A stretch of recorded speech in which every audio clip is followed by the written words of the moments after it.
You've probably just seen the headline, eye drops that could replace cataract surgery. Here's what the headline doesn't tell you. This exact story went viral 11 years ago in 2015, and the drops still haven't arrived.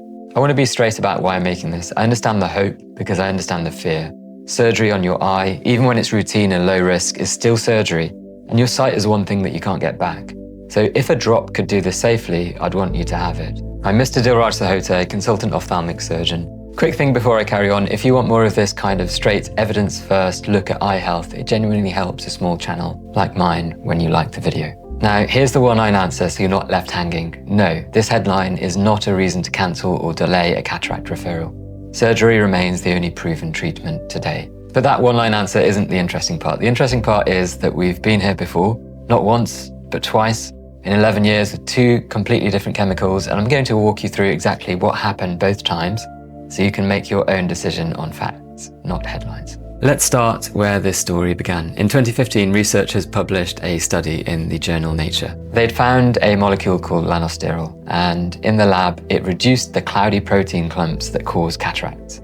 They tested it in rabbit lenses in a dish and in dogs that had naturally developed cataracts on their own, and in those dogs, the lenses genuinely became clearer. That made global headlines. Eye drops could dissolve cataracts. It's almost word for word the same headline running again this month. But a result in dogs in a dish is not the same as a result confirmed independently. Therefore, the only honest next step was for other scientists to try to repeat it. A few years later, in 2019, an independent research team tried exactly that, using living rat lenses to see if the drop could reverse cataracts forming in a real eye, and separate human donor lens tissue to see if it could dissolve the proteins directly. Neither worked. The Lanosterol failed to reverse the cataracts forming in the living rat lenses, and it failed to dissolve the cloudy proteins in the human tissue either. That's discovery one, and it's the one most people covering this are quoting. But here's what almost nobody mentions. That wasn't the only chemical anyone tried. There's a second one, and its story is stranger, because on paper it actually worked better. Before I get to that second chemical, you need one anatomy fact. It's the reason surface drops are such a hard problem in the first place. The lens of your eye has no blood supply. It's sealed, avascular tissue behind the iris. Cataract is clouding inside that sealed lens. Therefore, anything you put on the surface of the eye has to survive your tears, cross the cornea, cross the front chamber, and still be active enough to reach a lens that has almost no way to let anything in. That's the central engineering problem every one of these drops is trying to solve. If you've tried an over-the-counter drop and wondered whether you did something wrong when it didn't work, you didn't. This is the actual reason, and it's biology, not a personal failure. That same anatomy is exactly why the second chemical story is so interesting, because it wasn't trying to dissolve anything at all. I want to speak directly to anyone who's tried an antioxidant-based eye drop and felt it help. I'm not telling you you're wrong to hope, and I'm not naming a specific product. This isn't about any one brand. As a category, these drops work on the theory that an antioxidant might slow the oxidative damage that contributes to cataract formation over time. That's a reasonable theory for prevention. In some patients I see, some early cataracts simply progress very slowly on their own, and one person's experience, however genuine, can't tell us whether a treatment works. And that's exactly what a proper trial is for. The anatomy problem from a moment ago still applies here too. A surface drop reaching inside a sealed lens to reverse a cataract that's already formed is a much harder claim than slowing early change. The evidence for reversing an established cataract with any over-the-counter drop currently doesn't exist. So, hope for prevention, reasonable. Hope for reversal from a shop-bought drop, not currently supported. That's the honest line, and it's the one I'd give my own family. We're about halfway through, and I still owe you that second chemical, the one that, unlike Lanosterol, actually produced a positive result. Here's what happened with it. The part that nobody's put together, because it involves two different trials that keep getting talked about as if they're the same thing. They're not. The first is a chemical called C-KAD, an EDTA-based eye drop working on a completely different mechanism to Lanosterol. It's designed to help clear calcium protein deposits rather than dissolve aggregated proteins. It was tested in a trial run over a decade ago now. At the time, the overall result didn't clearly hit its target. Then, in 2024, researchers went back and rescored a subgroup of that old data using a more precise measure of contrast sensitivity.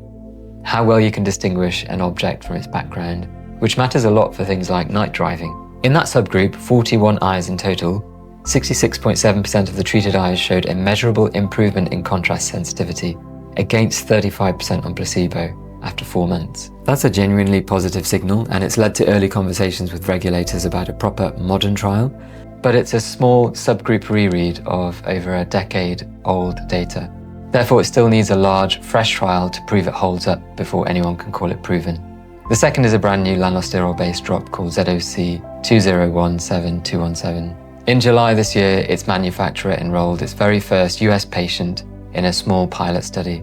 They're pointing to an earlier exploratory study in China, where somewhere between 50 and 86% of participants reached a certain level of vision within a few months of treatment. That's a wide range for a reason. It's early, it's small, and it hasn't been through the kind of large controlled trial that would let anyone recommend it. We are quite literally at the first patient of a new attempt 11 years after the last one started the exact same way. So here's the honest scorecard.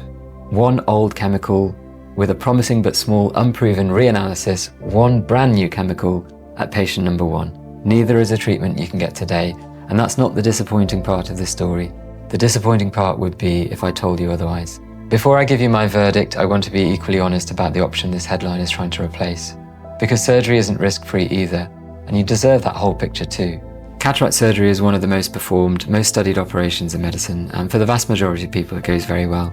But it is still surgery, and it isn't zero risk. Complications, including infections and retinal problems, happen rarely, but they happen.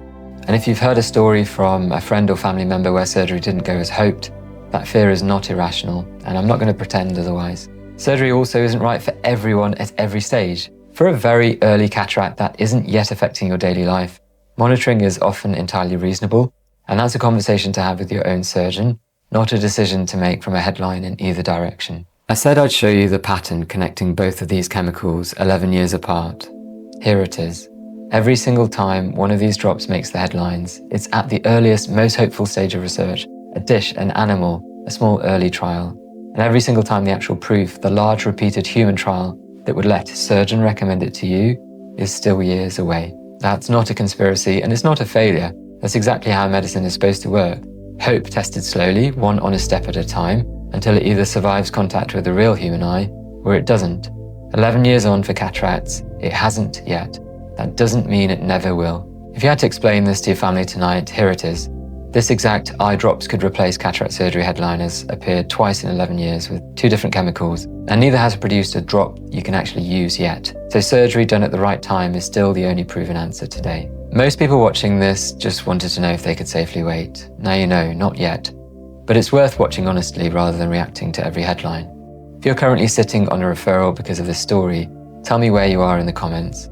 It helps me know what to cover next. What usually comes next, once people have that settled, is a different question entirely. Not can I avoid surgery, but I'm anxious about surgery, what can I do? That's waiting for you in the next video if you want it. Take care of your eyes.